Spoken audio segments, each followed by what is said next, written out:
Hey there, guys. So, last time we went over families, but this time I want to go over specific families, namely those that have to do with hosting.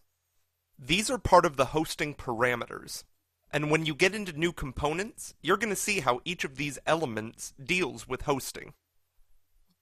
But for today's lesson, all I really want to do is go over a couple of the components that you can use, and how it all works. This could be for walls, ceilings, floors, really anything. So right now, you can go into the Architecture tab and actually select Place a Component. If you prefer, you can use the keyboard shortcut CM. So I'll click on Component, and the first one you see is a desk. Revit already has a number of families preloaded. There's trees, parking spaces, there's supports. So there's a lot of different types. But if we just click on the desk, you'll notice that it's set at level 1, and it's hosted at level 1. This is important to recognize, because if I place some of those elements, and then go into elevation view, either through the project browser or by clicking on the arrows, remember those are the elevation markers, then you can see that our desk is at level 1, and it's hosted to level 1. This is going to make things really easy, because if we change the level, the desks will stay there. So if we change level 1 to 2 feet up, then the desks will also move 2 feet up. Because they're hosted to that level, they move with it. So it makes modifications a whole lot easier.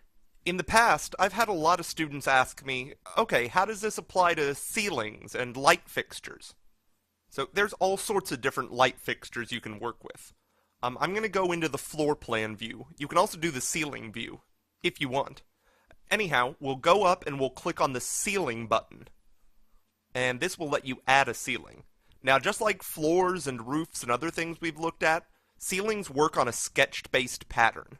So if we go back into the floor plan view and make another rectangle, we'll have it surround our desks, and then we'll go back to the ceiling view.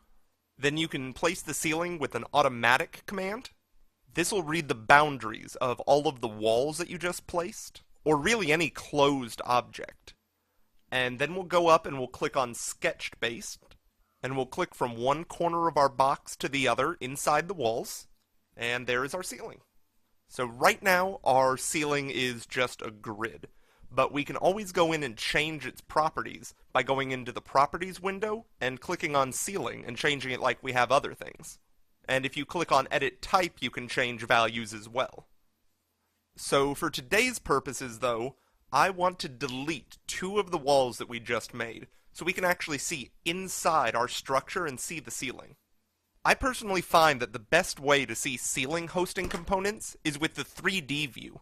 This makes things considerably easier to see, especially when we open it up, which is why I deleted those 2 walls. So you can either hit Shift to orbit and click. Sorry, it's taking a little bit of time. Well, or you can hit Shift W, and that will bring up the navigation wheel, which lets you orbit around your model. So I'm going to go ahead and move the ceiling up to about 20 feet, just so we can work with this a little bit more easily. Okay, so that looks nice. We can see everything clearly. So what I'm going to do now is go into my components, and I'm going to load in a specific family again. So remember, through our browser, we can download any components that we want. But there's a bunch that come with Revit, so we don't have to do all of them individually. Now, if for some reason the dialog box doesn't appear with all these families, and it's been known to happen that these files don't come with Revit, or they somehow get deleted, you can always go onto forums and re-download them. I've never had to deal with it, but I know some people have. But anyhow, I'm going to go into Lighting, then Architecture and Internal, and this gives you all different types of lights. Downstrips, recessed cans, there's floor lamps, there's pendant fixtures, all different types. And lighting is really good to demonstrate hosting, because Revit has wall, ceiling, and floor lamps. So if I select a downlight recessed can, If I move my cursor over the wall and try to click, nothing appears. I can't do it. But once I move my mouse over the ceiling, then you can see that it starts moving again, and it lets me work with it. And if I click on the ceiling, then you can see our component is put in the ceiling. So what you'll find as you go through these tutorials and start working in Revit yourself is that different components have different hosting parameters. Now, once you get a little bit further into Revit and you start working with custom families, you'll see more how it all works. So just to highlight this property, I'm going to go ahead and choose a wall lamp. So as you can see, if I try putting my wall lamp on the ceiling, nothing happens. It won't let me. But anywhere on the wall is just fine. Now notice that as you do this, you'll start to see different values appear with your lights. Remember, you can always change the values of these components through edit type. That includes things like voltage, light sources. So remember that you can always customize your components through edit type. Alright, so as you can see, we have floor-hosted components, we have wall-hosted components, and we have ceiling-hosted components. See you guys in the next lesson.